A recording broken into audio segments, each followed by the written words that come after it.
suci tak pernah mati. Sampai ujung waktu, hembusan terakhir, nafas dan denyut nadi kita.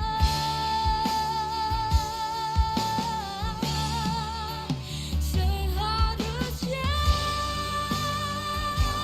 kita mensyukuri semua dengan saling mengasihi, saling menyayang sesama manusia. Semestinya kita mensyukuri semua dengan saling memberi, saling menerima dengan hati terbuka.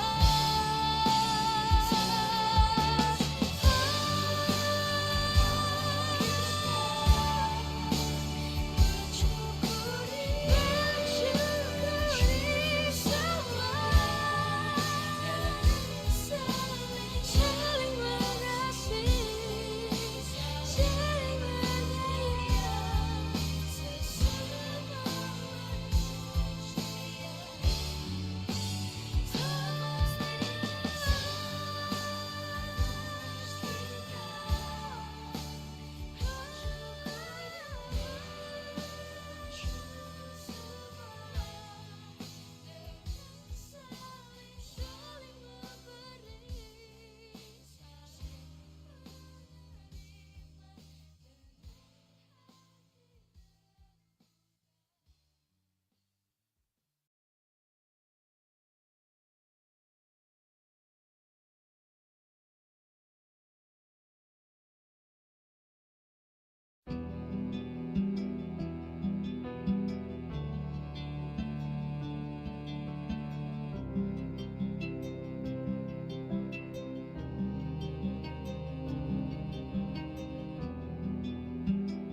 ketika harapmu mengingatkannya,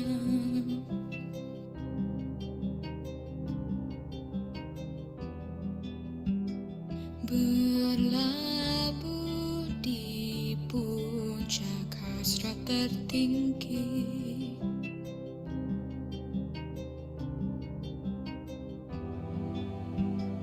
Ingatlah sebuah ketetapannya,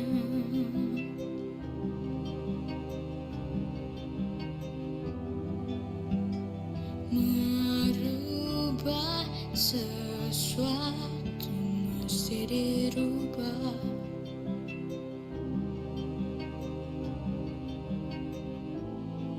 Kembangkanlah lagi, kepakalah lagi sayap itu dan terbangkanlah.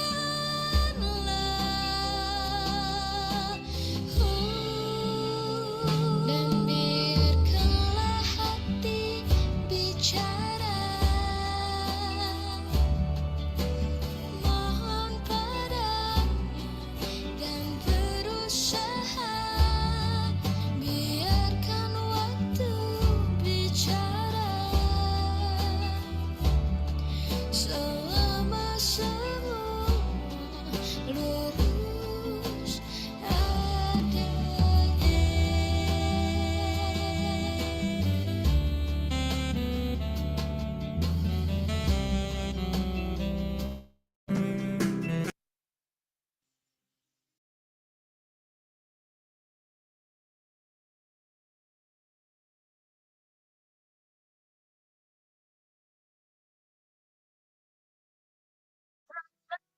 Tinggi bila berlari tanpa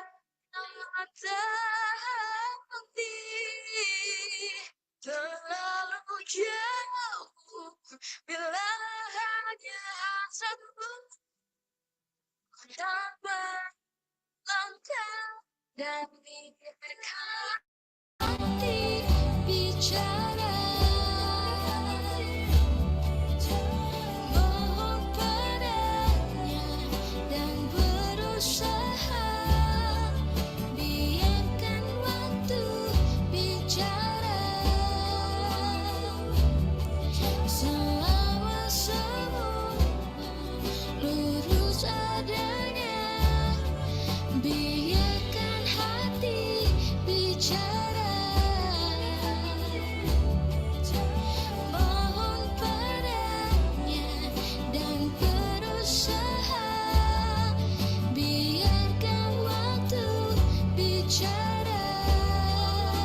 selama semua lurus, ada dia kali bicara, memohon padanya, dan biarkan waktu bicara.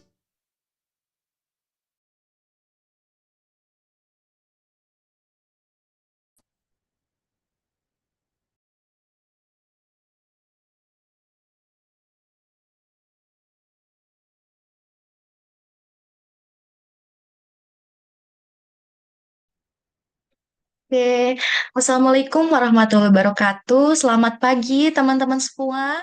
Apa kabar nih hari ini? Semoga tetap sehat dan semangat terus ya. Alhamdulillah pagi hari ini kita bisa berkumpul dalam rangkaian acara webinar AIS di sesi kedua yang diselenggarakan oleh Komunitas Maun Himpunan Mahasiswa Informatika Universitas Siliwangi. Perkenalkan, saya Najwa Aulia Rahman yang bakal nemenin teman-teman dari awal sampai akhir acara ini. Jadi, kalau biasanya kalian ditemani oleh playlist Spotify, hari ini ditemani oleh Najwa Aulia Rahman ya. Sebelum kita mulai, izinkan saya menjelaskan sedikit tentang acara kita hari ini, yaitu webinar AIS yang merupakan platform belajar seru bagi para akademisi untuk memperluas wawasan tentang teknologi terkini, serta berbagi pengalaman. Eh, dan tahun ini, webinar AIS mengangkat tema tentang kajian penelitian dan pengembangan intelijen informatik. Nah, untuk topik kita pagi ini gak kalah kece, yaitu kita akan membahas nih tentang pemanfaatan algoritma machine learning untuk investigasi network forensik. Keren banget kan teman-teman? Jadi hari ini kita bakal ngobrolin gimana nih algoritma machine learning bisa dipakai untuk mengungkap jejak digital di dunia forensika jaringan. Oke, teman-teman, gak seru nih kalau bahas topik sekeren ini tanpa narasumber. Dan topik keren pagi hari ini akan disampaikan langsung oleh sosok yang luar biasa. Beliau seorang akademisi, peneliti, sekaligus praktisi yang berpengalaman. Beliau adalah Dr. Insinyur Nur Widyasono Skom Mkom CEH CHFIL MCE CITAP. Oke, beliau ini expert banget di bidang network forensik, cyber security, dan AI. Jadi, Pix nih, kita bakal banyak banget insight keren hari ini. Berdasarkan CV beliau yang sudah tertera di layar monitor teman-teman semua, Bapak Dr. Insinyur Nurwidyasono adalah dosen sekaligus praktisi profesional di bidang teknologi informasi dengan fokus pada digital forensik, keamanan jaringan, data science, IoT, dan cloud computing. Beliau menempuh pendidikan program sarjana di Universitas Yarsi, program magister di Universitas Islam Indonesia, lalu menempuh program profesi insinyur di Universitas Hasanuddin, dan terakhir beliau menempuh program dokter teknologi informasi di Universitas Udayana. Saat ini beliau menjabat sebagai dosen tetap di program studi informatika di Universitas Siliwangi sejak 2003, Kepala Laboratorium Riset Keilmuan Jaringan Forensika Digital dan IoT, dan Koordinator Program Magang dan Studi Independen atau MSIB. Selain akademisi, beliau juga aktif sebagai konsultan IT, digital forensik analis, serta saksi ahli di berbagai kasus hukum. Beliau memiliki banyak sertifikasi internasional di bidang IT seperti Certified Ethical Hacker, Computer Hacking Forensic Investigator, Microsoft Certified Educator, Certified Information Technology Audit Professional, dan lain-lain.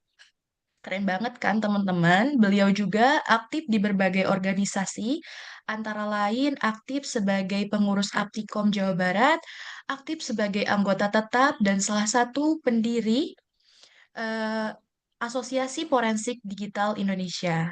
Juga aktif sebagai anggota di Ikatan Ahli Informatik Indonesia. Dalam hal karya ilmiah, beliau juga menulis banyak jurnal internasional yang terindeks Scopus, serta menulis lebih dari 10 buku ajar dan referensi termasuk buku terbaru yang telah terbit, yaitu pengantar ilmu forensika digital di tahun 2024, pengantar analisa malware 2025, dan artificial intelligence untuk forensika digital di 2025. Jadi, singkatnya, Bapak Dr. Insinyur Nurwidiasono adalah akademisi, peneliti, sekaligus praktisi yang ahli di bidang AI, keamanan cyber, dan forensika digital, dengan pengalaman yang luas baik di dunia akademik maupun industri. Oke, teman-teman, mungkin itu ya untuk pengenalan pemateri kita hari ini. Kayaknya kita udah gak sabar lagi nih. Tadi di sesi pertama, teman-teman juga sudah sangat excited, jadi tetap pertahankan eh, positive vibes kita di pagi hari ini, oke? Tanpa berlama-lama, langsung saja kita sambut narasumber kita yang luar biasa. Beliau kepada Bapak Dr. Insinyur Nurwijasono, dengan hormat saya persilahkan untuk membagikan ilmu dan pengalamannya. Waktu pemaparan materi akan berlangsung kurang lebih selama 40 menit ke depan. Silahkan Bapak. Oke, baik. Apakah suara saya terdengar? Terdengar jelas, Pak. Oke, baik. Bismillahirrahmanirrahim. Assalamualaikum warahmatullahi wabarakatuh. Waalaikumsalam Waalaikumsalam warahmatullahi warahmatullahi wabarakatuh. Alhamdulillah wa syukurillah. Terima kasih atas kesempatan yang diberikan. Insya Allah eh, untuk 40 menit ya. Eh, kita apa sekedar sharing saja ya.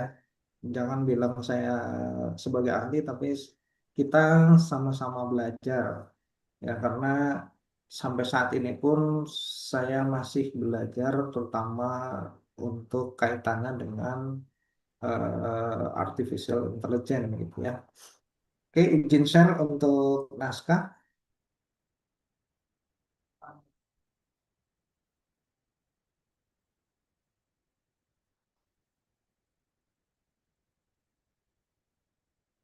Apakah sudah tampak?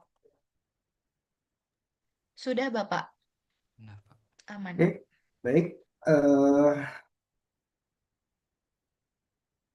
temanya adalah mengenal algoritma machine learning untuk investigasi digital forensik, atau kalau lebih spesifiknya bisa network forensik, bisa juga untuk cabang ilmu digital forensik lainnya seperti cloud forensik, mobile forensik, anti forensik misalnya gitu ya. Atau anti forensik, kemudian eh, komputer forensik, ya, atau kaitan misalnya terkait dengan eh, pengenalan wajah ya, apakah itu hasil rekayasa AI atau hasil rekayasa secara konvensional ya. Itu bisa kita lakukan dengan keilmuan digital forensik gitu ya. Ini yang sempat ramai juga ya di media sosial, bahkan sekarang sudah tahap penyidikan. Nah, makanya kita apa ya, kita harus memahami dulu apa sih digital forensik itu gitu kan, ilmu itu apa sih gitu kan. Kemudian objek yang dijadikan riset itu apa gitu ya. Nah, tentu karena ini ada kata kunci digital, otomatis objek yang menjadi kajiannya atau investigasinya adalah hasil produksi perangkat digital.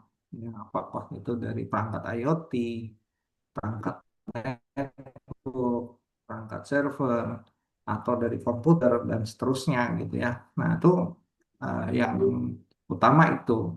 Dan yang harus diperhatikan lagi adalah nanti kaitannya dengan bagaimana teknik akuisisi datanya, data digital itu sendiri, itu ya. Eh, Kalau teknik akuisisi datanya tidak tepat atau kurang tepat, itu akan menjadi persoalan. Kenapa? Karena sifat dari data digital itu yang sangat sensitif dan udah hilang gitu ya. Jadi makanya perlu pengetahuan yang cukup bagaimana teknik mengakuisisi data perangkat digital gitu ya. Jadi bukan kalau yang di media sosial itu kan objeknya adalah analog. Ya, artinya sudah menyimpang gitu ya dari sisi data yang diambil atau misalnya eh, dari media sosial gitu yang dianalisis itu udah nggak pas gitu ya untuk dilakukan investigasi digital forensik. Kenapa ya? Karena integritas datanya dipertanyakan gitu ya, keutuhan barang bukti digital itu sendiri. Kemudian dalam tema kali ini, oke, sorry untuk profil tadi sudah dibacakan ya. Nah ini tentang singkat tentang saya. Nah ini buku-buku yang mungkin eh, adik-adik mahasiswa bisa beli di Shopee ya, atau di buku Asia, atau di buku apa itu digital itu. Ini buku-buku yang sudah terbit ya. Apalagi nanti kaitannya dengan mata kuliah etika profesi bidang teknologi informasi, analisa pengantar ilmu analisa malware itu juga sudah bisa di apa dipesan langsung ke publishernya saja gitu ya. Silakan. Eh, nah ini kalau misalnya terkait nanti jurnal-jurnal bisa merujuk pada Google Scholar yang ada gitu ya nanti kaitannya dengan apa pemanfaatan algoritma mesin learning ya nanti tema-tema risetnya bisa disitasi lah dari Google Scholar yang ada. Ini, nah apa sih digital forensik gitu ya? Nah, dia adalah sebuah proses ya, proses untuk mengidentifikasi atau melakukan identifikasi, mengamankan atau preservation, kemudian melakukan analisis ya, dan menyajikan bukti digital. Itu digital forensik. Frameworknya banyak sekali terkait dengan perlindungan IoT, dengan cloud forensik, terkait dengan apa framework yang digunakan untuk misalnya untuk investigasi keaslian sebuah jenis file dan seterusnya. Dan digital forensik ini sangat penting ya dan tenaga ahli atau guru besarnya di dunia itu bisa dihitung dengan jari ya terkait dengan digital forensik. Ya, kemudian di Indonesia juga belum saya lihat belum ada ya guru besar yang fokus di bidang digital forensik.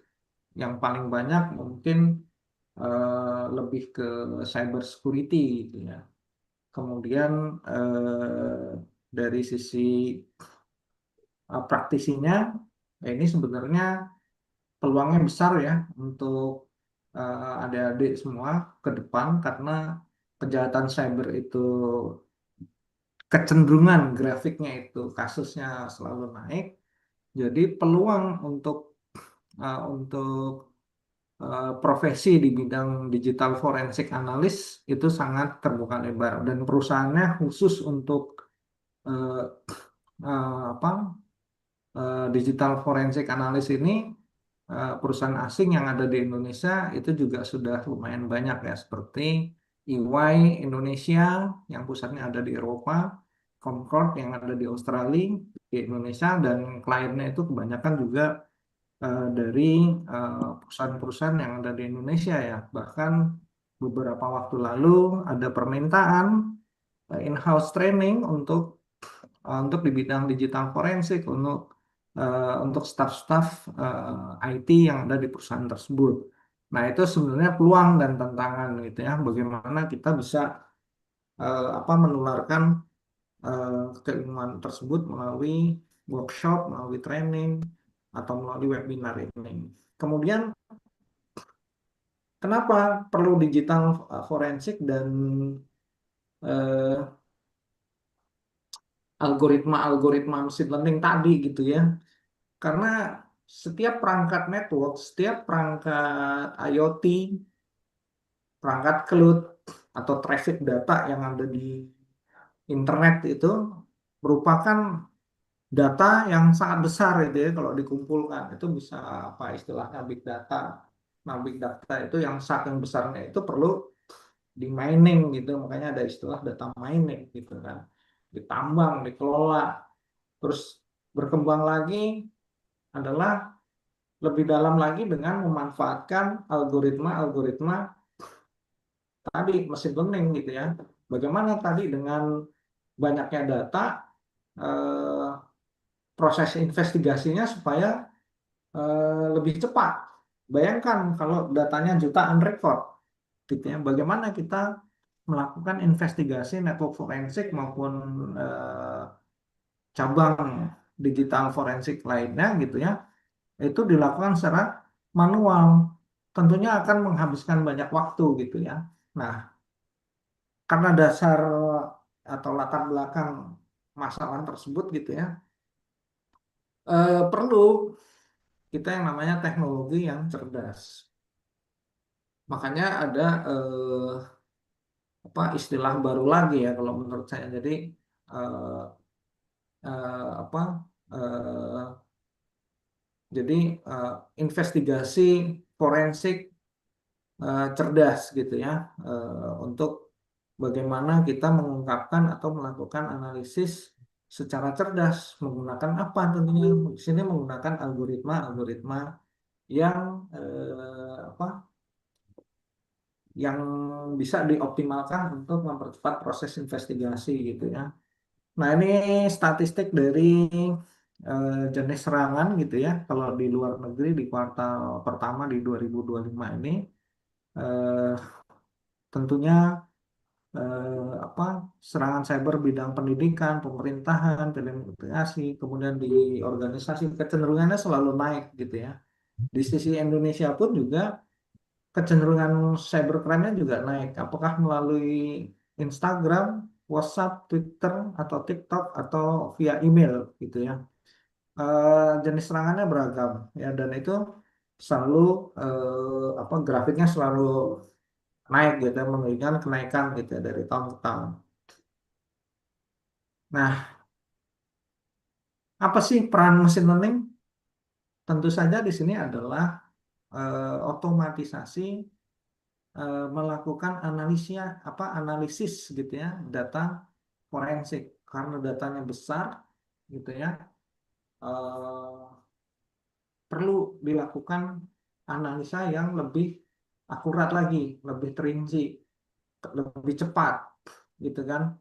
Kemudian pola-polanya harus diklasifikasi dulu misalnya port protokol, kemudian destination address, source address, apa kemudian port protokol, kemudian username, password, gitu ya, dan seterusnya, gitu ya.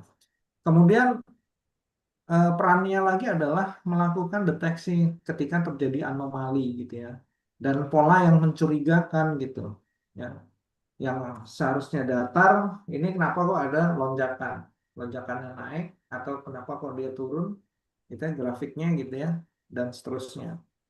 Kemudian melakukan klasifikasi file.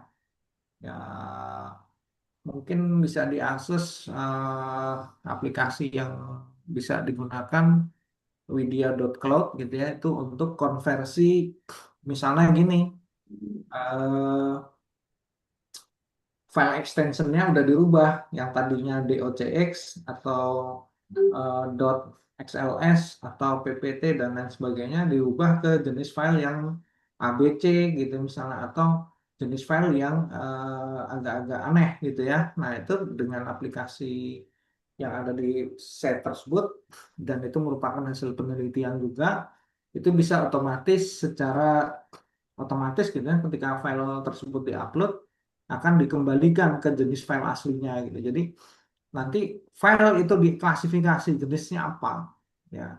Terus nilai hashnya berapa dan seterusnya.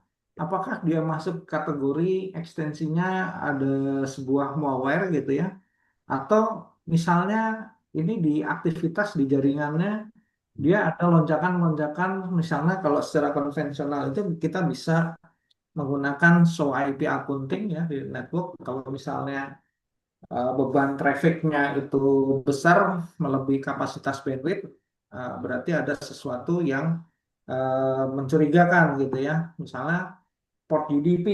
Ya, kalau UDP itu biasanya kan eh, digunakan untuk serangan malware ya. Jadi kalau port UDP-nya itu lonjakannya tinggi dan melebihi kapasitas bandwidth yang ada, dapat dipastikan itu adalah serangan denial of services atau distribute denial of services gitu ya. Kemudian peran lainnya adalah mempercepat investigasi digital. Yang tadinya manual kalau pakai Wireshark gitu ya, kita bisa aja sort, index atau find itu misalnya apa eh, eh, file streamingnya itu eh, apa TCP stream. Jadi di dalam traffic data itu ada kalau dibuka secara secara apa menggunakan tool Wireshark, T-Shark atau yang lainnya itu ada bagian yang namanya TCP follow TCP stream. Ya, itu isinya adalah eh, bagian dari paket-paket data yang dikirimkan atau yang ditransmisikan. Jadi kalau misalnya gampang saja gitu ya, misalnya mau mencegah traffic data yang ada di sebuah access point gitu, yang ada di sebuah jaringan gitu ya, kita cukup tembak itu access pointnya gitu ini berapa, nanti kita monitor selama sekian menit gitu ya. Terus kita stop, terus nanti hasil luarannya adalah bintang atau pcap ya, file pcap atau paket capture. Nah, itu file itu bisa kita lakukan analisis gitu ya. Itu bisa saja dalam proses penangkapan atau monitoring traffic data tadi, bisa saja kita mendapatkan pola-pola serangan. Bisa juga kita mendapatkan email yang dikirimkan oleh seluruh entire yang ada ya, entire host yang ada gitu ya. Nanti bisa juga kita mendapatkan kalau dia kirim email, file attachment apa, username passwordnya apa dan seterusnya gitu ya. Itu perlu yang namanya investigasi yang cepat gitu ya. Kalau konvensional terlalu lama, apalagi dengan menggunakan apa kalau hanya konvensional itu manual gitu ya, artinya memanfaatkan tool yang ada. Tapi kalau dengan memanfaatkan algoritma mesin learning tadi, itu akan jauh lebih cepat, jauh lebih apa ya presisi gitu ya, dan bisa dilakukan klasifikasi jenis eh, traffic data yang ditangkap tadi. Nah, ini biasa yang digunakan di dalam apa riset ya. Misalnya di sini ada decision tree, random forest ya. Ini untuk klasifikasi data ya. Support vektor mesin, deteksi adanya IDS itu apa? Adanya serangan paket paket data ya, apakah terdistribusi, eh, apakah dia menyebar ya, terdistribusi, distribute denial of services atau denial of services. Kemudian ada key nearest neighbor. Nah, ini untuk digunakan identifikasi pola serangannya. Ya, kemudian ada neural network. Ini analisis lanjutan ya atau deep learning. Kemudian ada clustering, biasanya dipakai adalah K-mean ya untuk mengelompokkan data tanpa label. Nah, ini contoh toolsnya yang ada di pasaran gitu ya. Jangan dikira perusahaan atau pabrikan itu dia tidak melakukan riset and development. Ya, pastinya karena persaingan dan tantangan global, ya perusahaan-perusahaan IT tadi dia mengembangkan tools atau produk gitu ya. Contoh di sini ini hanya sekedar contoh dan bisa digunakan kalau yang menggunakan apa Kali Linux ya. Nah, ini misalnya di sini ada autopsy, ya, machine learning plugin ya. Nah, fungsi utamanya karena dia open source ya, jadi dia digunakan untuk klasifikasi file dan analisis anomali. Nah, fungsinya dia mengidentifikasi file yang mencurigakan, analisis metadata, kemudian ekstraksi bukti data digitalnya. Kemudian ada X-ray. Nah, ini untuk mobile device forensik. Nanti pendekatannya, algoritmanya yang dipakai adalah eh, pattern recognition and classification. Ya, nah, jadi kegunaannya mengurai data yang ada di smartphone. Jadi dia mendeteksi pola atau komunikasi abnormal, gitu ya. Nanti kalau yang kayak mobile, apa, oksigen ya misalnya, nah itu bisa nanti dipolakan, kayak jaring laba-laba, ya polanya. Jadi handphone tersebut dia berkomunikasi kemana saja, tanggal berapa dan seterusnya, itu polanya nanti seperti jaring laba-laba. Ya. Kemudian ada FTK atau Forensic Toolkit, ditambah dia ada AI modulnya. Nah, dia difungsikan sebagai data recovery sama forensic analysis. Nah, pendekatannya nanti mesin learningnya pakai text mining, clustering, sentiment analysis, gitu ya.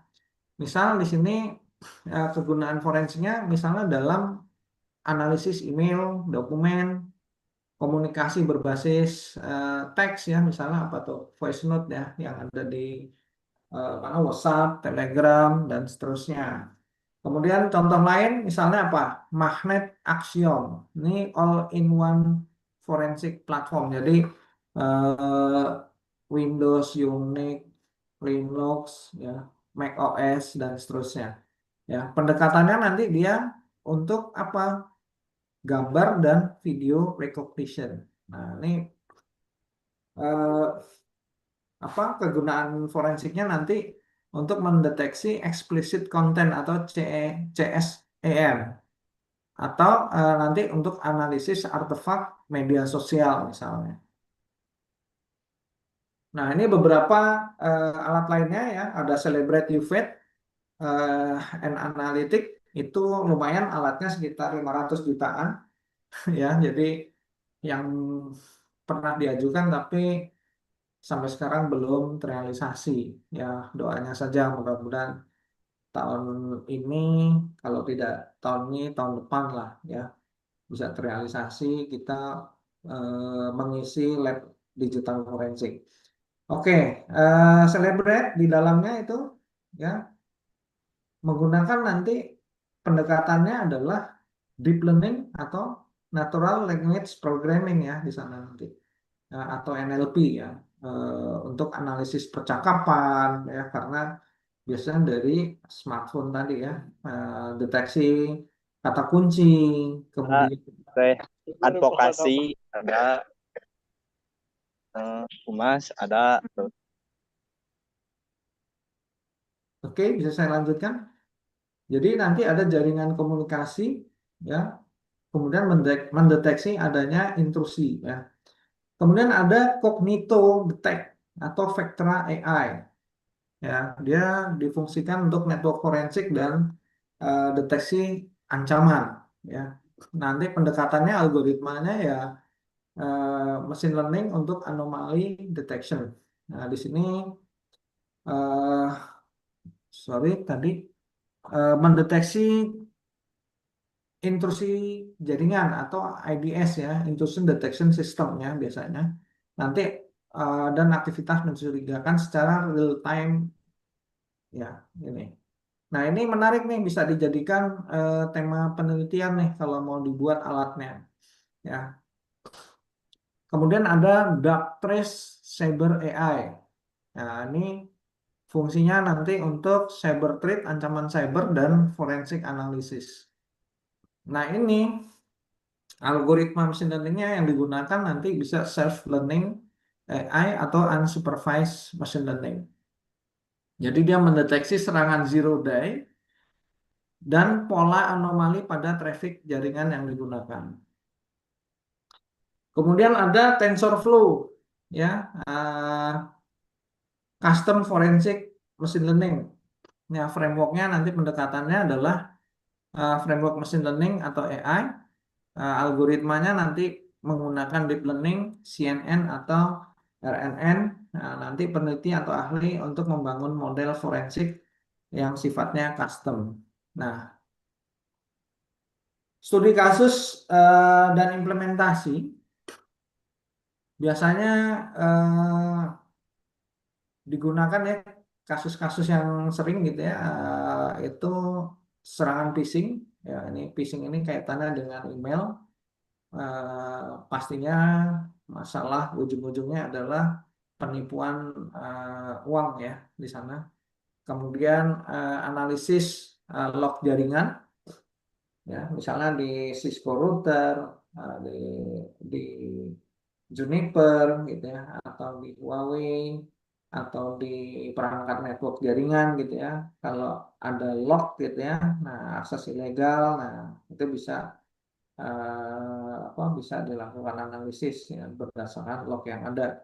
Kemudian mengidentifikasi malware menggunakan deep learning, ya silakan, atau nanti bisa lihat jurnal-jurnal yang sudah terbit gitu ya, di jurnal-jurnal yang bereputasi, itu kolaborasi dosen mahasiswa, hasil TA, hasil tesis, ya hasil disertasi.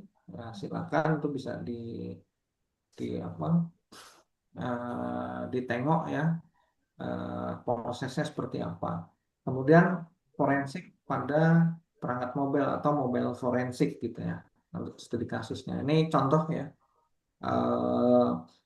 kasus yang pernah ada gitu ya. Nah, misalnya deteksi serangan jaringan, intrusi ya, network intrusion detection. Algoritmanya apa yang dipakai gitu kan? Ada SVM, random forest gitu ya. Tujuannya apa? Untuk mengidentifikasi aktivitas abnormal dalam log jaringan. Nah, log jaringan berarti kan log yang terdapat pada perangkat jaringan. Apa saja perangkat jaringan? Ada switch ya, switchnya itu ada yang pastinya yang manageable ya. Kemudian ada router ya, router Cisco, Huawei, Juniper, Mikrotik dan seterusnya, terserah produknya apa. Di sana ada lognya.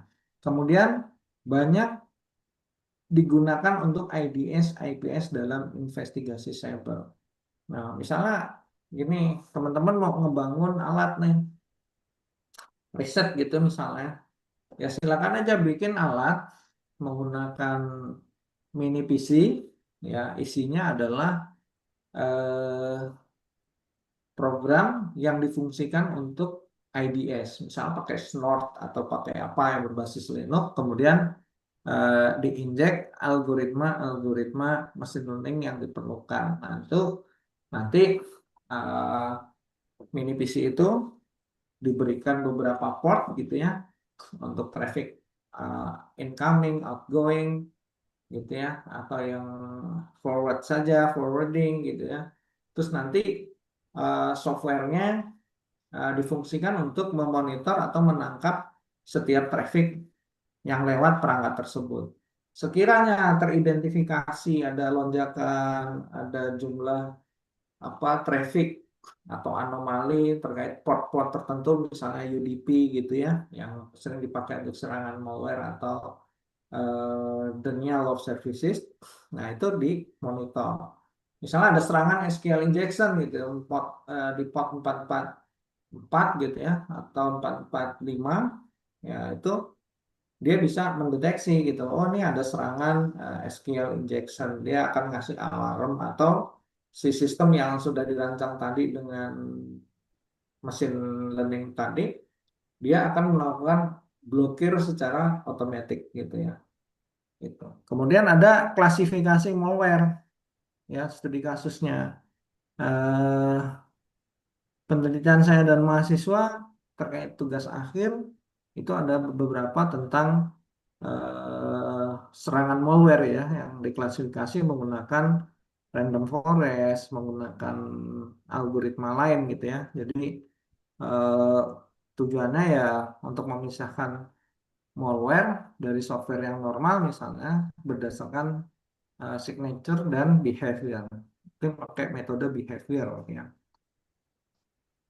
Kemudian ya tujuannya keterangan lain adalah digunakan untuk investigasi perangkat lunak berbahaya ya. Jadi biasa kan user ya mengunjungi situs-situs tertentu untuk cari software gratisan. Oke, dapat ketika di-download, kalau nggak ada filter, kalau dia nggak lewat proxy gitu ya, dia tidak ada web shield-nya untuk melakukan filtrasi tadi, ya otomatis si klien tersebut akan terinfected gitu ya oleh malware yang melalui aplikasi yang di-download tadi. Dan itu sering banyak terjadi gitu ya. Kemudian ada analisis email phishing ya. Nah, ini bisa pakai Naive Bayes atau Logistic Regression ya. Nah, nanti tujuannya untuk membedakan email yang sah dan email phishing. Nah, ini ada di mana? Email ini apa? Ini ada di aplikasi Spam Filtering Assassin. Ya. Jadi nanti berdasarkan subjek, berdasarkan whitelist, blacklist domain, ya berdasarkan subjek, berdasarkan message content body-nya, berdasarkan signature apa email tadi gitu ya, header-nya tadi gitu ya, itu bisa bisa dilakukan gitu ya untuk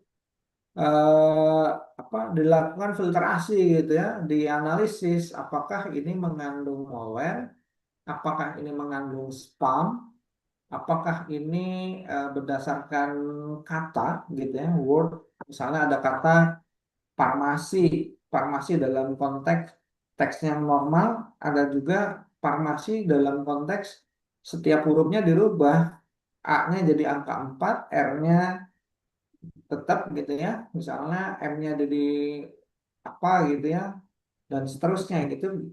Jadi adanya perubahan huruf, modifikasi misalnya angka dengan karakter gitu ya, di dalam subjek, di dalam message content body, itu bisa dilakukan filtrasi gitu ya, bisa dipilah-pilih gitu ya, bisa diklasifikasi. Oh, ini email benar-benar email yang sah. Oh, ini email yang mengandung mengandung phishing gitu ya. Oh, ini berdasarkan domainnya dia masuk dalam blacklist domain gitu loh. Dia langsung otomatis auto karantin. Kalau di email system tuh dia masuk ke karantina folder gitu ya. Jadi dia nggak langsung ke mesin emailnya, tapi dia difiltering dulu di karantin folder. Terus kalau dia memang email asli, tidak terindikasi spam atau tidak terindikasi phishing, dia akan diteruskan ke mailboxnya masing-masing user gitu ya. Kemudian ada juga forensik gambar atau apa ya, multimedia forensik lah ya, atau image forensik misalnya. Nah, ini kita bisa memanfaatkan CNN konvolusional neural network. Aduh, ini lidah susah banget ya. Gitu ya. Jadi nanti dideteksi itu konten secara eksplisit. Ada manipulasi nggak di sini media, gitu ya. Kebanyakan sih menggunakan CNN, tapi kalau misalnya di dalam riset lanjutannya ada algoritma yang lebih baik lagi, lebih presisi lagi, dan dia lebih lebih optimal di dalam melakukan investigasinya untuk mengenali ini asli, palsu, atau terdapat modifikasi, ya silakan gitu ya. Jadi nanti kalau toolnya yang sudah ada ya nanti bisa pakai magnet axiom atau celebrate atau yang lain ya. Atau apa ya? Eh, kalau kalau ELA itu beda lagi nanti ya, untuk membedakan apa gambar gitu ya, apakah manipulasi atau tidak atau perubahan apa gitu ya, itu yang dipakai. eh, R R kuadrat gitu ya. Oke, kemudian ada analisis mobile forensik. Nanti algoritmanya, machine learningnya pakai K-means atau pakai decision tree. Nah, ini digunakan untuk mengelompokkan pola komunikasi dan aplikasi yang mencurigakan. Jadi tujuannya nanti apa? Keterangannya untuk investigasi kriminal berbasis smartphone. Nah, ini contoh, masih ada berapa lagi tuh kasus contohnya. Itu insiden cloud forensik. Nah, ini pakai unsupervised machine learning atau anomaly detection. Jadi tujuannya untuk menemukan akses ilegal dan pencurian data di cloud. Ya, itu siapa aja sih, ada lognya kan pasti. Ya, kalau di Proxmox seperti apa, kalau di OnCloud seperti apa, kalau di Microsoft Azure seperti apa gitu ya. Nah, itu ada lognya. Nanti bisa dilakukan investigasi ya dengan memanfaatkan unsupervised machine learning atau anomaly detection. Nah, ini untuk investigasi biasanya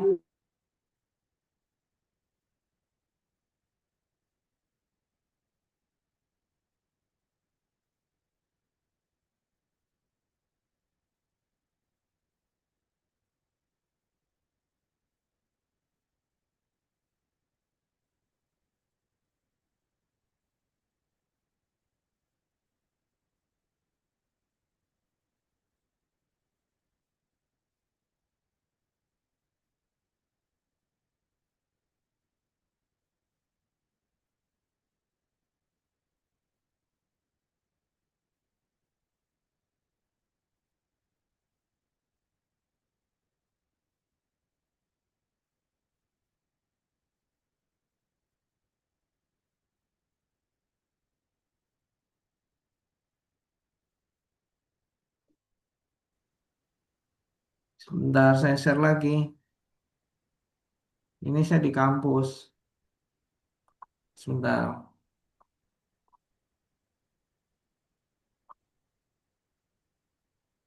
Nggak kelihatan ya?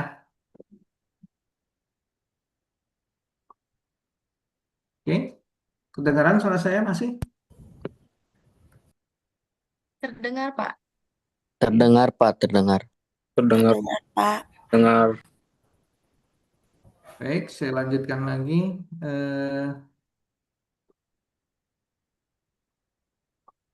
Nah, tantangan dan masa depan ya terkait dengan penggunaan apa, machine learning atau AI lah ya. Eh, jadi tantangannya memang data sangat besar dan beragam. Kemudian sangat besarnya itu ya tentunya setiap perangkat yang ada di jaringan maupun yang ada di cloud gitu ya, yang ada di perangkat IoT itu menghasilkan traffic data ya atau data-data yang sangat besar dan beragam gitu ya. Kemudian keterbatasan akurasi algoritma nanti. Nah, itu dari sekian banyak case algoritma mana yang tepat yang harus digunakan. Kadang eh, ya kalau mau apple to apple di dalam riset datasetnya yang harus dipakai harus sama, algoritmanya juga sama. Kalau nggak sama berarti dia tidak apple to apple gitu ya untuk dilakukan perbandingan gitu ya. Nah, kemudian terkait dengan privasi dan etika penggunaan AI. Itu ada nanti di buku saya yang pengantar apa itu etika profesi bidang teknologi informasi, di sana ada semua. Atau kalau mengenai apa machine learning itu ada di buku di artificial intelligence untuk eh, apa forensika digital ya. Itu silakan tuh buku-buku yang bisa dijadikan referensi bacaan sebelum tidur gitu ya. Nah, masa depan AI dan machine learning semakin terintegrasi, ya semakin sangat diperlukan gitu ya untuk mempermudah pekerjaan kita gitu ya, terutama di bidang investigasi digital forensik ya. Kemudian eh, real time forensik ya dengan big data. Ya, ini tentunya membutuhkan requirement hardware dan software yang apa yang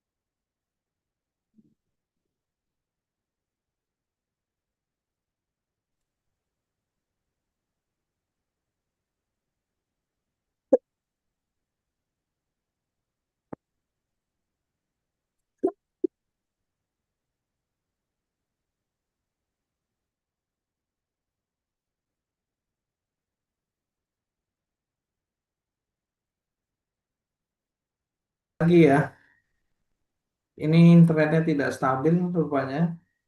Ya, jadi ini saya share lagi.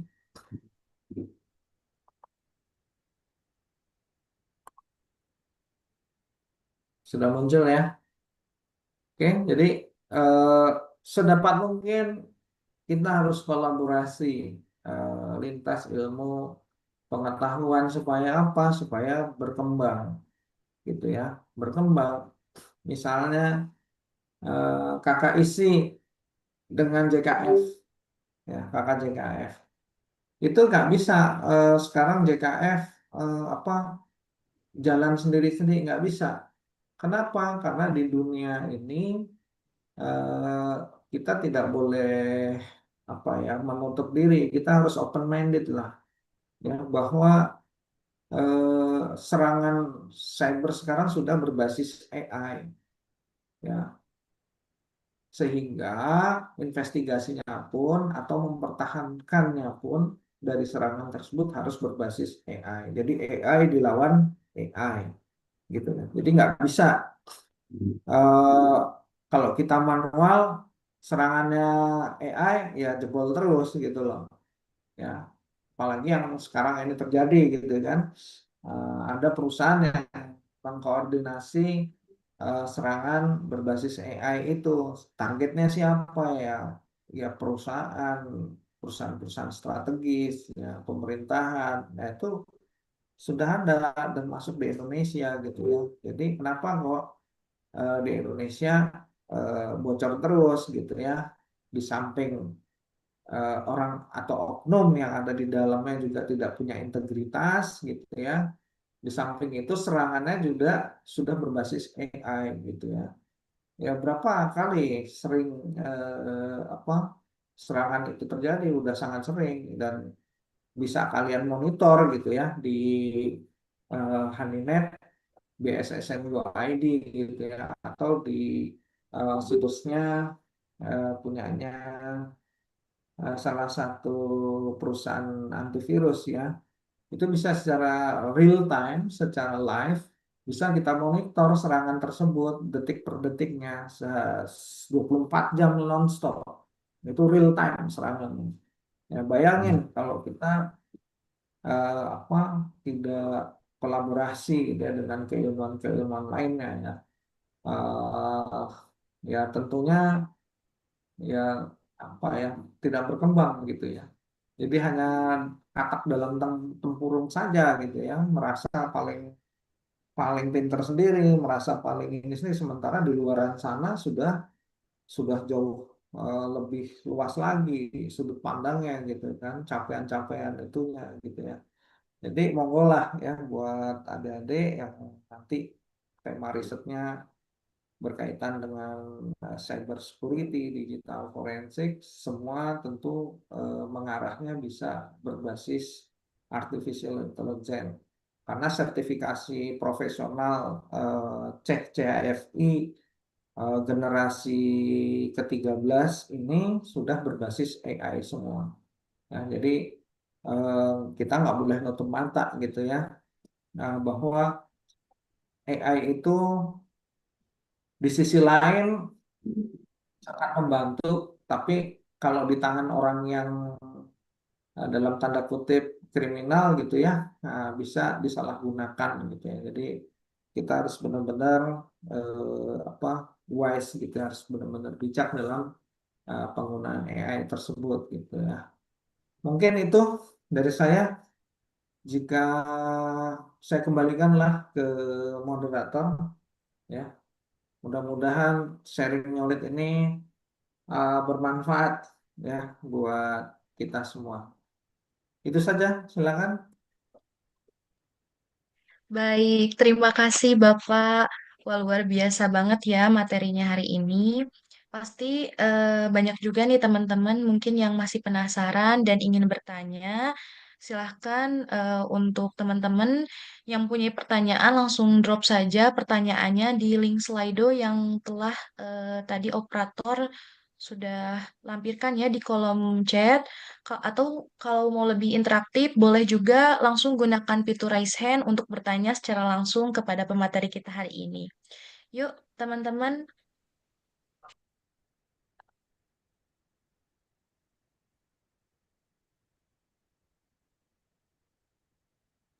Oke, baik.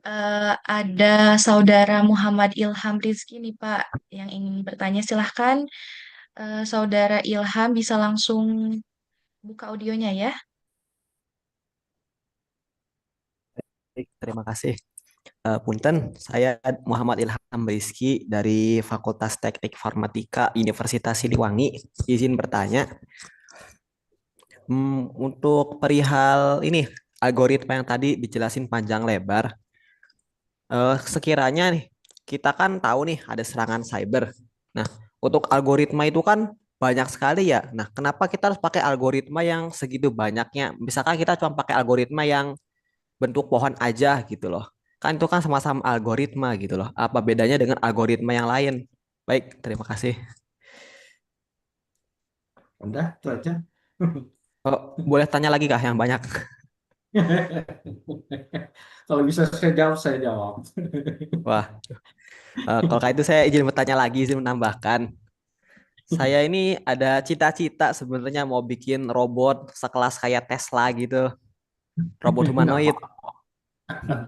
Nah, saya ini bingung mau bagaimana cara saya merakitnya gitu loh. Mungkin dari segi kecerdasan udah ada AI, tapi kalau dari segi bentuk fisiknya misalkan kayak bagaimana cara dia bisa ngangkat beban berat gitu loh. Gimana cara dia berjalan dan gimana cara dia bantu umat manusia gitu. Nah, saya ada cita-cita mau buat robot kayak begitu. Apakah kira-kira bisa nih di tahun yang seperti ini? Ya, baik. Tadi ada serangan cyber ini itu ya, yang pertama ya.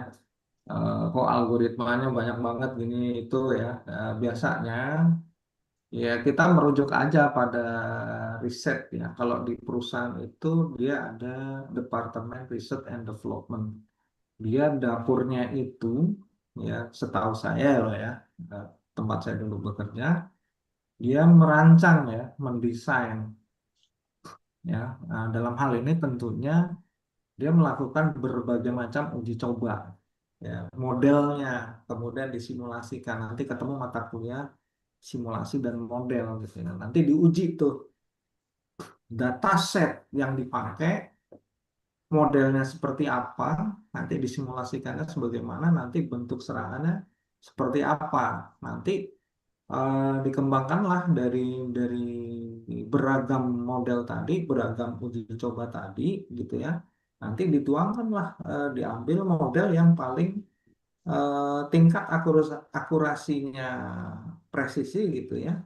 Misalnya di atas 95% misalnya gitu ya.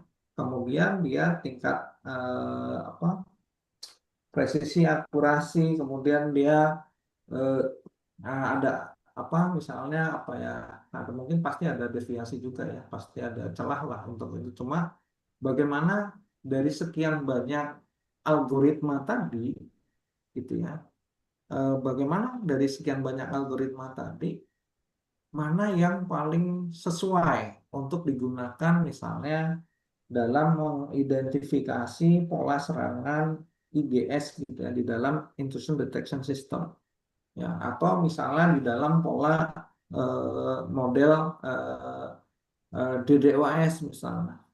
Nah, atau misalnya juga bisa jadi nggak cuma dalam DDoS atau DOS, tapi misal ditanam di dalam sebuah spam assassin filtering gitu ya.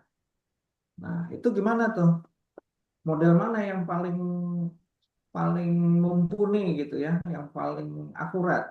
Nah, itu diuji coba terus setelah beberapa model ya disimulasikan, kemudian dicoba dicoba itu dengan beragam serangan. Kira-kira mana yang paling akurat. Nah, hasilnya nanti ditanam dalam sebuah sistem.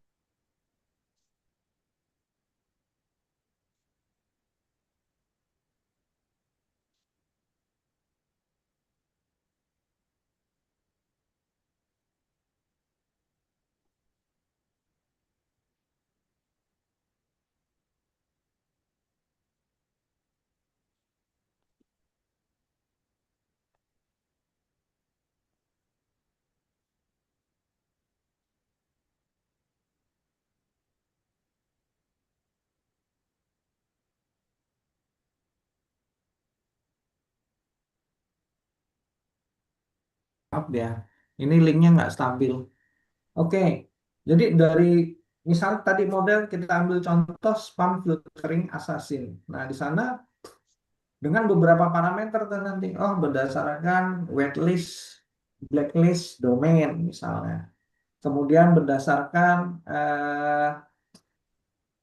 tadi apa subjek, berdasarkan message content body, berdasarkan signature, nanti berdasarkan nanti filteringnya headernya, header emailnya misalnya. Nah itu eh, ditanamkan itu nanti di aplikasi itu, Mas. Nanti email yang masuk dengan kita memberikan parameter-parameter tadi, sistem akan bekerja sesuai apa yang kita perintahkan. Nah, kalau ini kan nanti AI-nya itu kita rancang ya seperti itu gitu. Ya.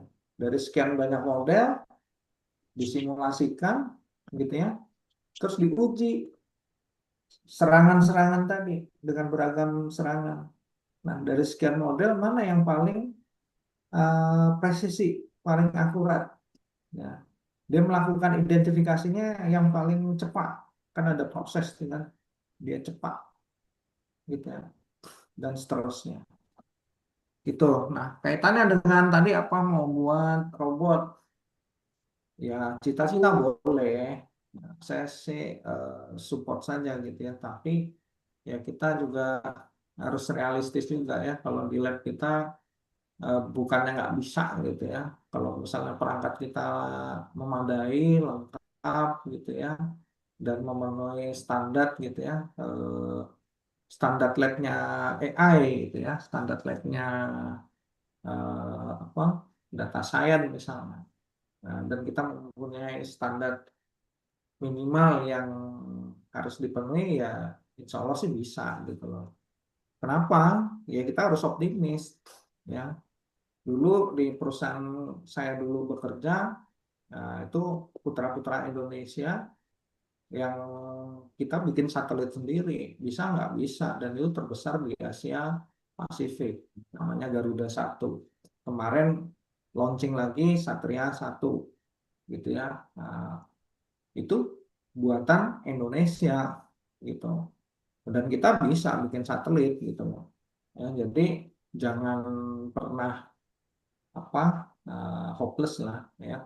Uh, apa putus harapan gitu ya untuk tidak mewujudkan itu ya. Memang tentunya riset itu kan harus didukung dengan pembiayaan yang ya lumayan lah gitu ya, lumayan, apalagi robot itu juga lumayan pastinya gitu ya. Tapi kalau kita mau istiqomah, mau ini ya insya Allah sih bisa ya. Nggak cuma robot itu saja gitu ya, robot-robot yang lain insya Allah pasti bisa gitu loh.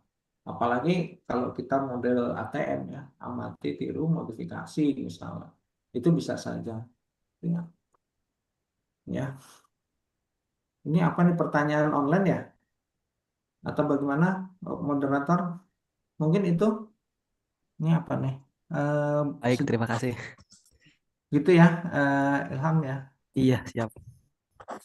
Ini apa nih? Yang biru-biru ini pertanyaan ya, atau bagaimana? Iya, Pak. Ada beberapa pertanyaan, ya, ada 4 pertanyaan. Yang pertama dari Bunga Nur Munawaroh. Sejauh mana mesin learning dapat mengotomatisasi proses investigator dan kapan intervensi manusia tetap diperlukan untuk validasi dan analisis mendalam?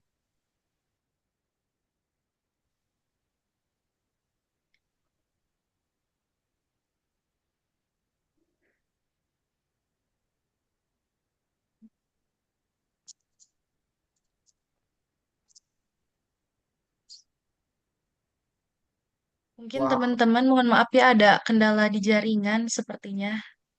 putus-putus ya.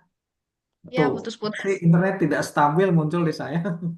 Iya, Jadi, misalnya gini ya, kita udah buat aplikasi. Contoh hasil disertasi juga, eh, PCAP Analyzer ya. Kita buat tuh aplikasi. Jadi hasil tangkapan di eh, apa di layer network ya, bentuknya kan file PCAP, paket capture. Nah, itu kita upload di aplikasi yang kita buat. Nah, aplikasi yang kita buat ini ya tentunya kan memanfaatkan algoritma-algoritma machine learning. Ya, saya waktu itu menggunakan eh, ada sekitar 4 algoritma ya machine learning. Nanti setelah file tadi diupload, itu sistem akan apa memproses ya sesuai dengan tadi fungsi-fungsi algoritma tadi, klasifikasi ya untuk mengidentifikasi dan seterusnya gitu ya. Nanti luarannya apa? Grafik. Grafik apa? Oh, ini uh, grafik serangan DOS. Oh, grafik serangan malware Mirai sekian persen. Oh, ini grafik misalnya apa serangan apa phishing sekian persen dan seterusnya dan seterusnya.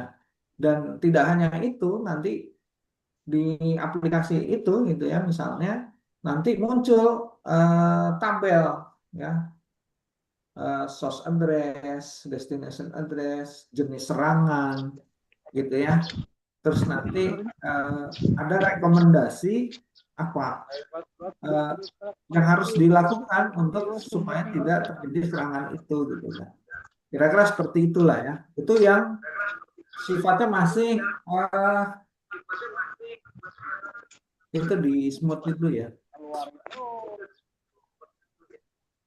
di mute dulu. Oke, Di live chatnya ada ini tuh. mungkin Raffi ya di mute dulu. Di rumah ya. Hah? Di mute. Cek cek. Terus di mute kan? Ya, oke, terima kasih. Gantian ya.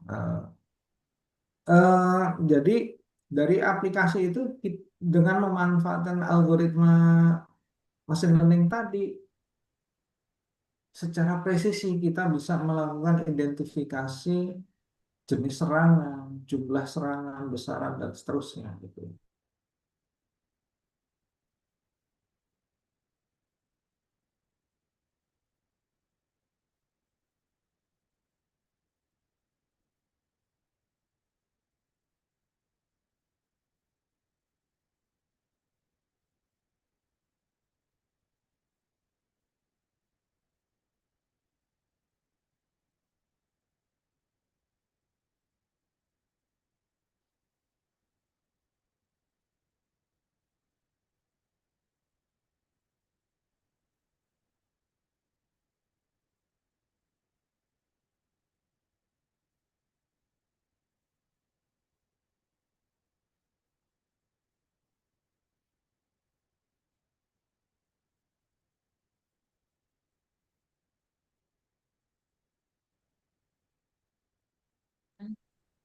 mohon ditunggu ya teman-teman.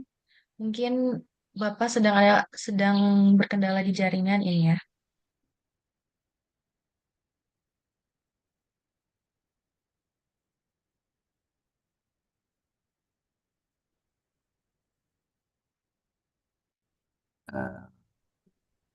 Nah, harapannya sih dengan aplikasi tadi, di riset awal tadi, bisa dikembangkan aplikasi atau sistem yang secara real time, gitu. Jadi sistemnya ini ditanam di IDS atau IPS, setiap traffic yang masuk langsung diproses secara real time untuk dilakukan klasifikasi identifikasi dan luarannya bisa dilihat gitu langsung gitu ya. Kalau yang sebelumnya ini ditangkap dulu, diupload ke aplikasinya, baru diproses. Sudah gitu keterbatasannya adalah eh, apa kemampuan untuk memproses data yang misalnya 20 mega aja deh, itu masih berat banget gitu ya. Jadi perlu treatment khusus gitu ya, solusi yang lebih baik gitu ya. Kalau dilakukan secara real time, apakah bisa lebih cepat dan kapasitas traffic data yang dianalisis bisa lebih dari 100 mega atau berapa giga gitu ya dalam sekali proses. Itu tantangannya ya. Kemudian eh, apa penyebabnya dan bagaimana solusi? Ini apa ini? Anonymous. Waduh. Web kelas kelas kecil terkena hack menjadi situs judul. Kenapa hal itu bisa terjadi? Ya, penyebabnya dan bagaimana agar solusi tidak terjadi. Nah, judul. Judul sekarang lebih canggih gitu ya. Sekarang kalau pemrogramannya jorok gitu ya, tidak artinya gini, mohon maaf, eh, instalasi apa mungkin aplikasi baru setengah jadi gitu, setengah mateng gitu ya, tiba-tiba ditanam di sebuah web server, aksesnya akses publik gitu kan, belum diuji, jadi kaedah-kaedah software engineeringnya itu diabaikan gitu kan. Nah itu udah suatu kesalahan besar ya. Kenapa? Karena nanti di fase testingnya tadi tidak dilakukan gitu kan. Ya kalau tidak dilakukan bagaimana mungkin gitu ya kita mengetahui bugs-nya ada di mana gitu ya. Kelemahannya ada di mana. Bisa jadi. Nah, pertanyaan saya gitu kan, kalau mau standar sesuai standar ISO gitu ya 27001 gitu ya. eh, itu yang install siapa? Kompeten apa tidak? Nah, yang instalasi, yang konfigurasi, yang mengembangkan, gitu kan. Apakah mereka sudah certified engineer atau tidak, gitu kan. Ya, tentunya dibuktikan dengan sertifikasi internasionalnya. Gitu. Dia punya kompeten di sana, gitu ya. Terus bagaimana sekarang yang kedua adalah arsitekturnya, gitu kan. Arsitektur dari infrastruktur tersebut. Kalau dia langsung menggunakan IP publik, saya nggak tahu di depan ada firewall atau tidak, gitu kan. Berapa firewall yang dipakai, gitu kan. Eh, Arsitekturnya seperti apa, gitu kan. Nah, kalau dia langsung, sementara default sistem yang dipakai itu saya nggak tahu ini bangun sendiri atau punya yang open source gitu ya. Itu ada bugnya gitu loh. Pasti dia punya bug, gitu kan. Nah, itu ketahuannya ya setelah terjadi serangan kan gitu. Nah, dari sekian banyak, pernah nggak dilakukan pen testing security secara periodik, gitu kan? Nah, itu juga jadi perhatian gitu loh. Jadi jangan sekedar instalasi, konfigurasi, gitu ya, dan gitu ya, ditinggal gitu, nggak ada istilahnya evaluasi secara periodik gitu. Nah, itu yang bikin eh, apa? Kenapa kok gampang di ini? Nah, sekarang gini. Bagaimana kalau kita buat desainnya adalah menggunakan VPN saja, gitu. Jadi aplikasi-aplikasi yang ada di Unsilo itu bisa diakses hanya melalui dial-up VPN, gitu ya. Dial-up VPN, jadi dia tidak langsung di IP public gitu. Ya, jadi mahasiswa diberikan akses DLA VPN ke server-server yang sudah diarahkan gitu.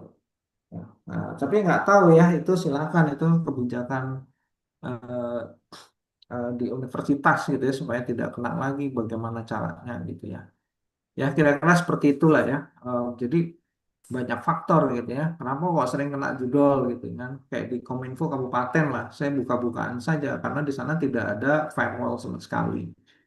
Terus yang kedua, menggunakan apa, virtualisasi ya, karena satu aja, karena mereka aplikasi yang ada itu satu mesin gitu ya, makanya semuanya kena semua. Apalagi nggak ada firewall gitu loh. Ya, nggak ada firewall, nggak ada antivirus gitu ya. Itu sudah suatu kesalahan fatal gitu ya. Apalagi serangan sekarang adalah berbasis AI, ya sudah ya. Ya itu tinggal menunggu waktu saja. Percuma diinstal, konfigurasi ulang, di restore lagi, itu besok kena lagi gitu kan. Ya karena apa? Penyakitnya nggak diobatin gitu loh. Ya, ya supaya nggak kena ya perbaiki refining sistem network infrastrukturnya dulu, cyber security-nya. Bikin apa, t-shirt-nya ya. Cyber security incident response team-nya buat gitu loh. Jadi jangan sekedar jadi proyek-proyekan gitu ya. Apa, bikin ini jadi proyek terus habis itu selesai ditinggal, pas giliran ini terjadi serangan cyber gitu ya, eh, eh, pada mana nggak tahu deh gitu. Masa iya hampir setiap itu kok serangan cyber baik gitu ya. Kena lagi gitu ya, kayak di Kominfo juga seperti itu, sama lah gitu ya. Itu jadi kaidah-kaidah software engineering-nya juga harus dipakai, harus disiplin gitu loh. Ada SOP-nya. SOP-nya dilanggar ya sudah, berarti kan gitu ya. Terus orangnya kompeten apa enggak gitu loh. Ya. Ya kalau hanya sekedar install configure, dia nggak kompeten di bidang security-nya, dia nggak kompeten untuk itu, ya sudah tinggal menunggu waktu saja.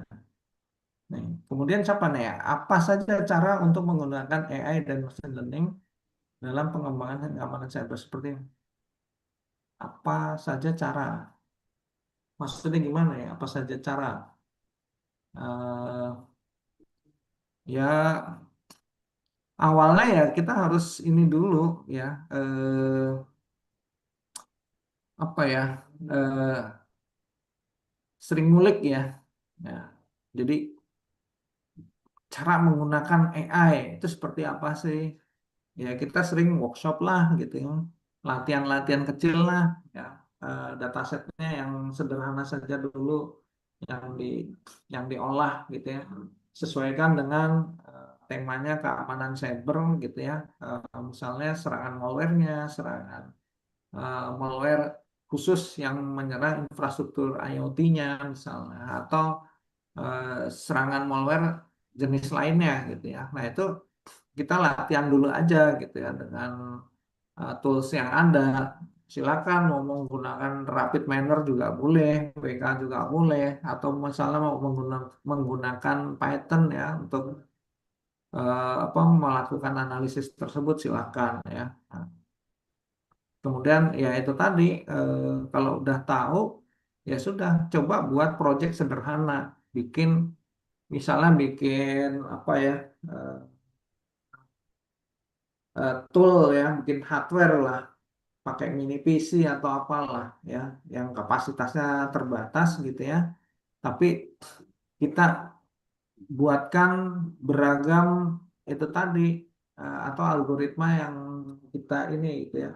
Nanti di mini PC tadi disiapkan beberapa interface untuk incoming, outgoing, forward.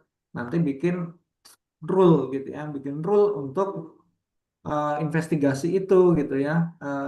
Kalau ini harus begini, ini begini, dengan memanfaatkan model-model data yang ada itu. Kalau ini seperti ini, serangan ini seperti ini, nah gitu ya. Jadi ya silakan aja lah ya itu, karena nggak ada yang instan gitu ya, semua butuh proses. Silakan untuk di apa, dieksplorasi gitu ya. Kita ada lab data mining, ada lab isi juga ada gitu ya. Silakan itu dioptimalkan gitu untuk latihan-latihan. Kalau nggak punya komputer, nggak punya laptop di rumah, ya sudah pakai aja yang ada di lab. Nggak usah sungkan, kita harus hidupkan lab kita gitu ya untuk kegiatan riset gitu ya, untuk kegiatan apa untuk mengasah hard skill kita gitu ya. Gitu.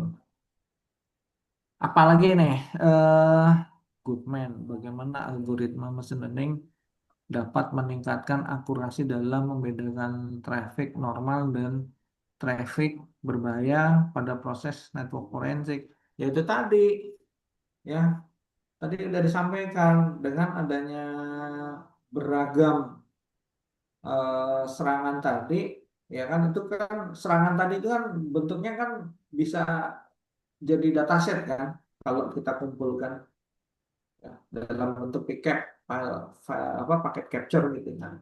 Nah, itu nanti file capture itu ya bisa kita upload ya dirubah dulu ke CSV gitu ya.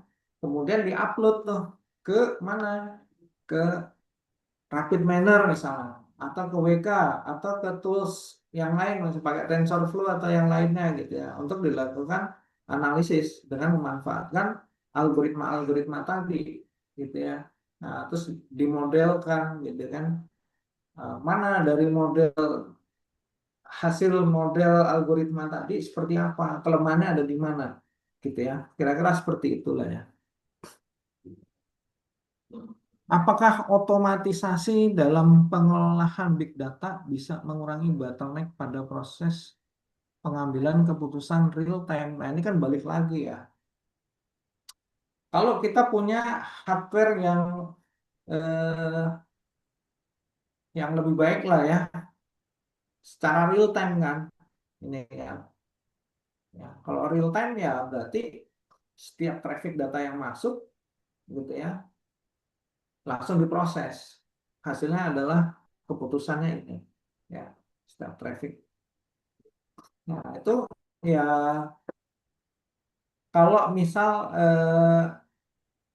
apa secara hardware dia mumpuni untuk mengolah data yang sekian besar tadi, ya tentu saja akan berpengaruh pada proses pengambilan keputusan. Gitu. Apakah misalnya langsung diblok, ya, atau bagaimana? Kalau secara konvensional kita bisa show IP akunting IP sekian. Wah ini bisa langsung saja no IP root IP sekian. Bisa kita blok langsung gitu loh.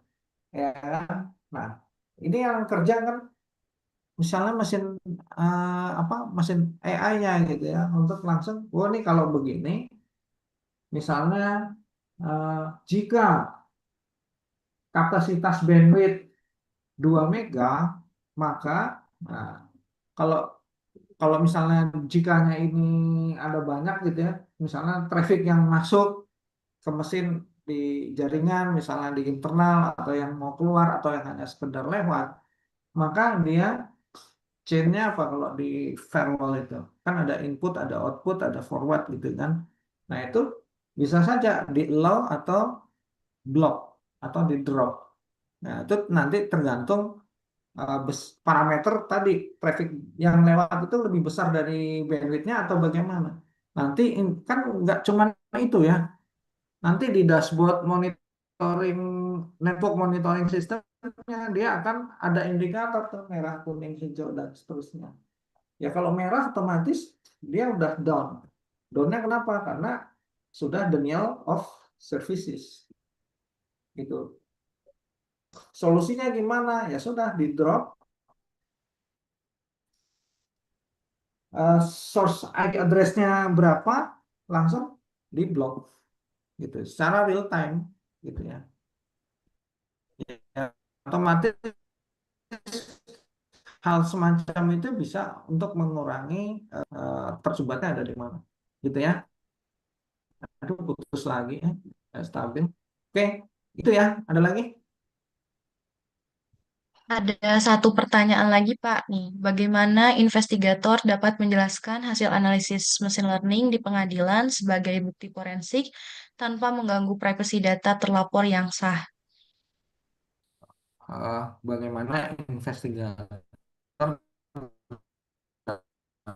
dapat menjelaskan, oh iya, kan nanti anu ya, eh, dari data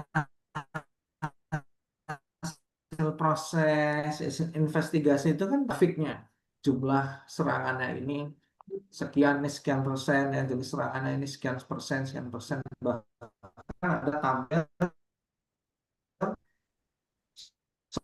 source address, destination address, itu aja sudah, ya, sederhana itu, sesederhana itu, ya, jadi tidak apa, tidak, yang tidak mengganggu privasi tentunya, ya.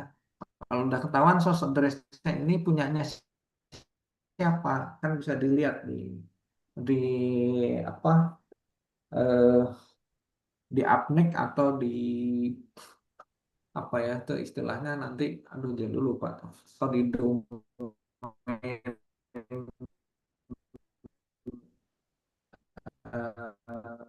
source-nya, ya. Jadi nanti bisa apa kan itu udah jadi bukti gitu, ya. Jadi itu bukan sesuatu yang eh, kalau yang di network itu bukan sesuatu yang privasi gitu, ya. Nah, kecuali kalau nanti bukti forensik yang bentuknya bentuknya file video atau apa dan seterusnya gitu, ya.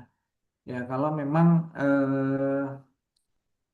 seperti misalnya gini ya, kasus perselingkuhan misalnya, terus ada gambar-gambar yang dalam tanda kutip pornografinya gitu kan. Nah, itu biasanya kan sidangnya tertutup ya, gitu kan. Ya nanti ya udah disodorkan aja datanya ini yang didapat, gambar ini, nilai hashnya ini, nama filenya ini, file size-nya sekian, ini tanggal sekian dan seterusnya dan seterusnya. Nanti disajikan di dalam persidangan di apa, apakah itu bentuknya dicetak, apakah bentuknya nanti dalam bentuk PowerPoint gitu aja. Paling itu, ya. Kalau dia mobile forensik, yaitu tadi dari hasil investigasi, misalnya di software oksigen, ya, oksigen forensik itu nanti kayak jaring laba-laba deh. Ini komunikasi ini tanggal berapa, berapa banyak, apa saja yang dibicarakan, terus ada chattingannya kan, ada WhatsApp-nya kan. Nah, itu kan ada di database-nya kan, di database di WhatsApp-nya itu sendiri. Nah, itu bisa diangkat, bisa dilihat tanggal berapa, timestamp-nya, terus apa yang dibicarakan. Kalau memang ada potensi ya yang menjadi objek perkara, ya itu bisa disajikan gitu aja sih. Ya, oke, ada lagi? Udah? Sudah Pak untuk pertanyaannya dan mungkin mengingat waktu teman-teman, sekarang waktunya kita masuk ke sesi kuis nih. Wah, ada kuis Nanti ya. ya kuis interaktif yang bakal dibagikan linknya oleh operator mungkin di kolom chat ya. Oke, teman-teman semua bisa langsung ikutan untuk memastikan kefokusan teman-teman selama pembahasan materi tadi nih. Apakah eh, materi tadi tersimpan di dalam ingatan teman-teman, apakah sudah lupa lagi?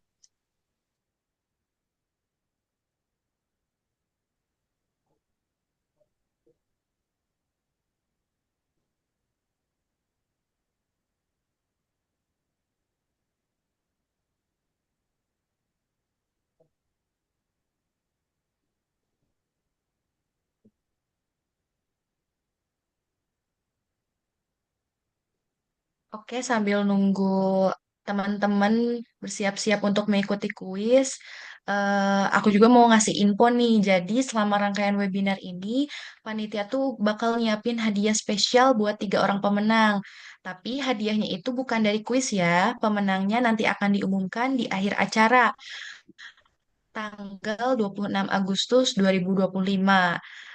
Akan ditentukan dengan cara seru, yaitu di-spin secara langsung dari data peserta yang rajin ikut webinar. Jadi teman-teman jangan sampai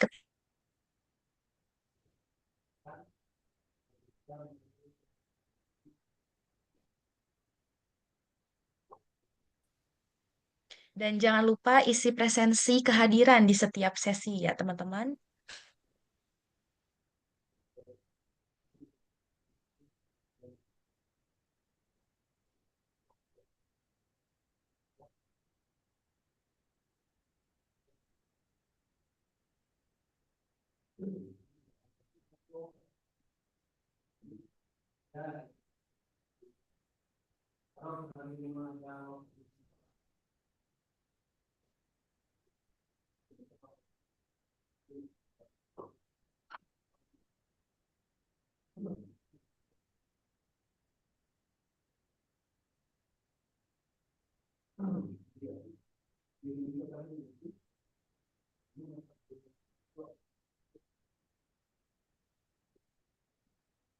Oke. Maaf ya, tadi sempat ketendang karena masalah jaringannya nggak stabil nih.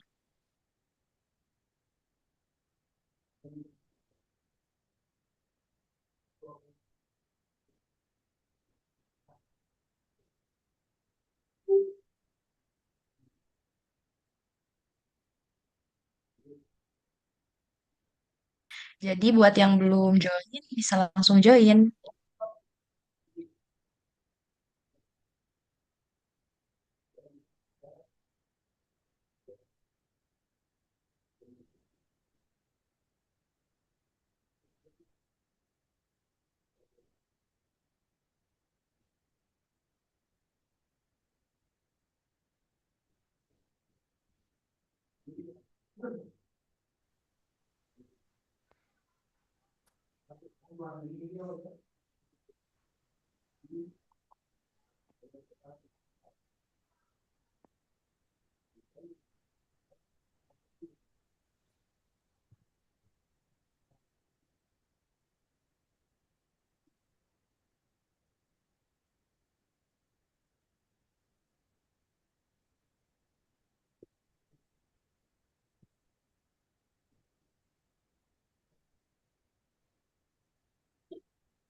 Oke teman-teman, kita mulai ya. Siap-siap.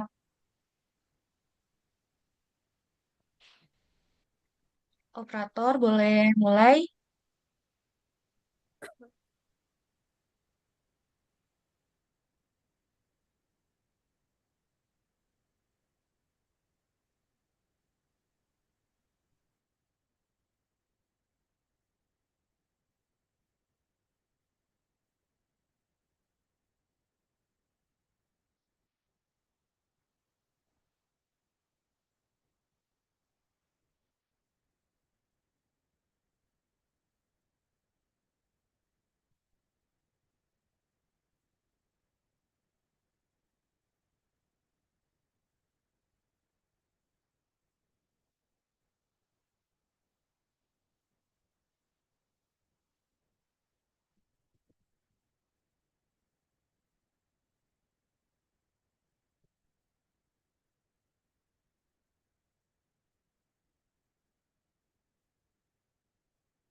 Oke, kuisnya sampai 11.33 ya teman-teman.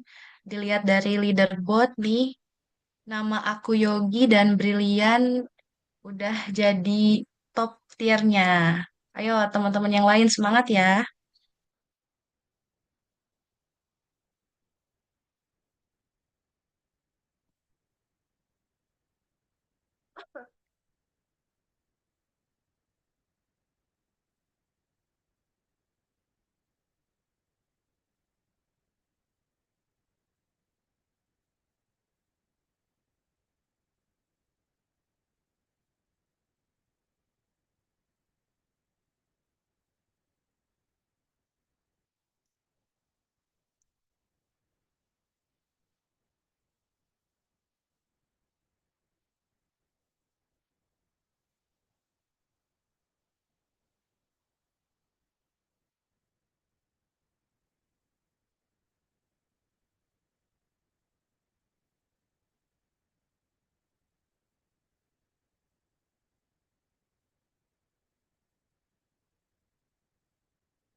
Wih, keren banget nih.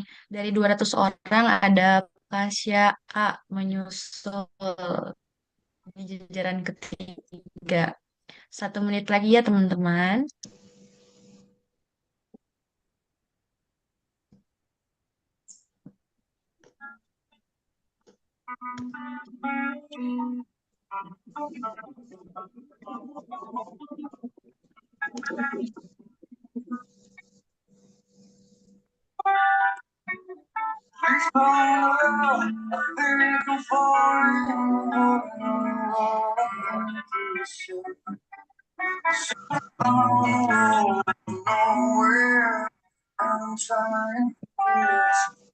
Wiga ada Hilman, boleh di dulu.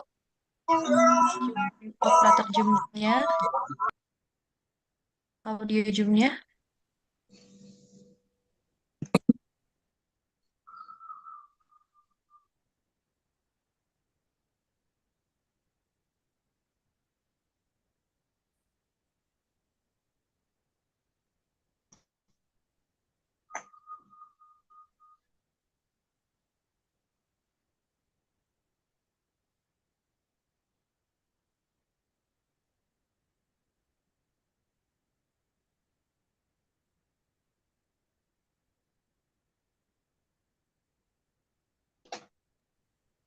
Oke teman-teman, karena mengingat jam sudah 11.33, kuisnya sudah berakhir ya.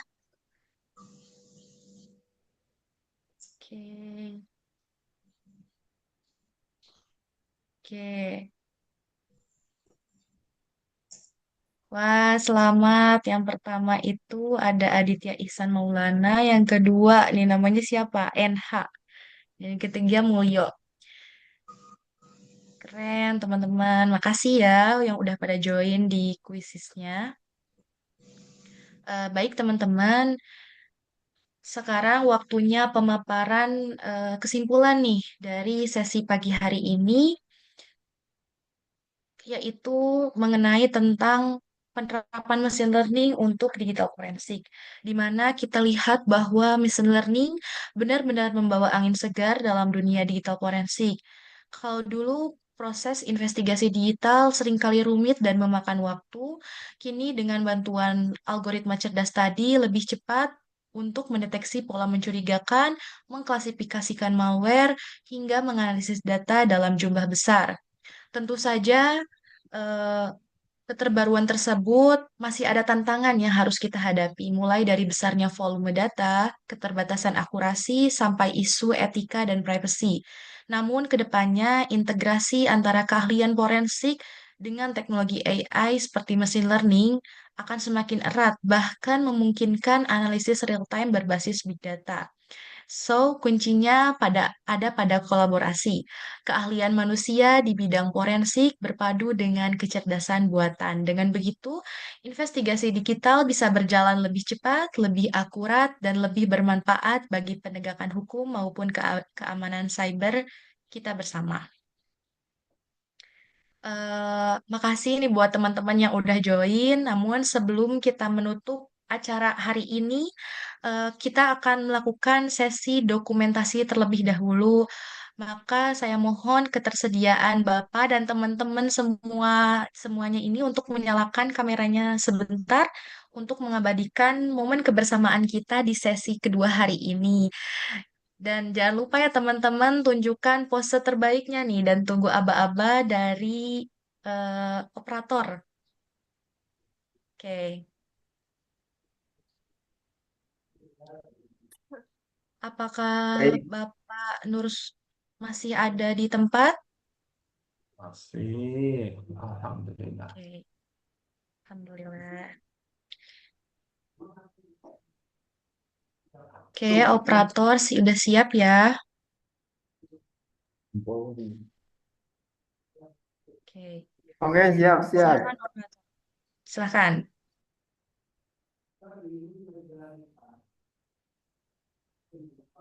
Satu, dua, tiga.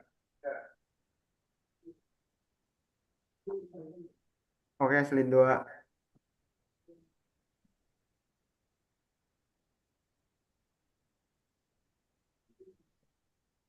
Satu, dua, tiga.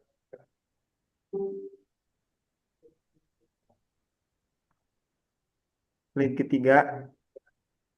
Satu, dua, tiga.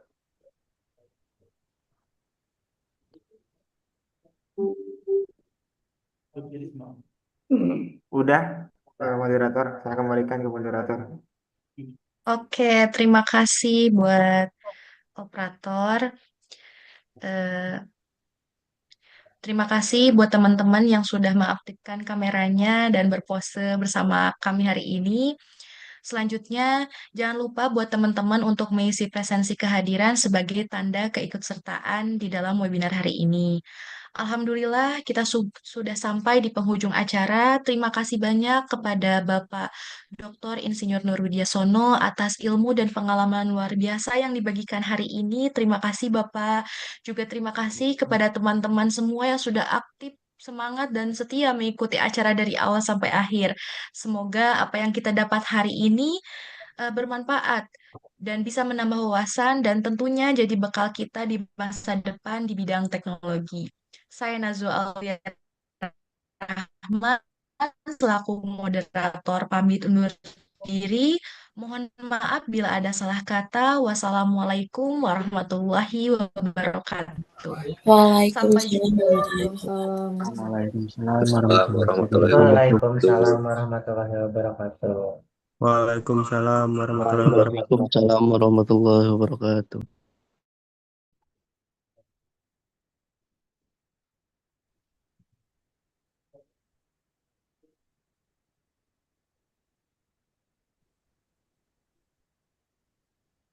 Udah ini tuh.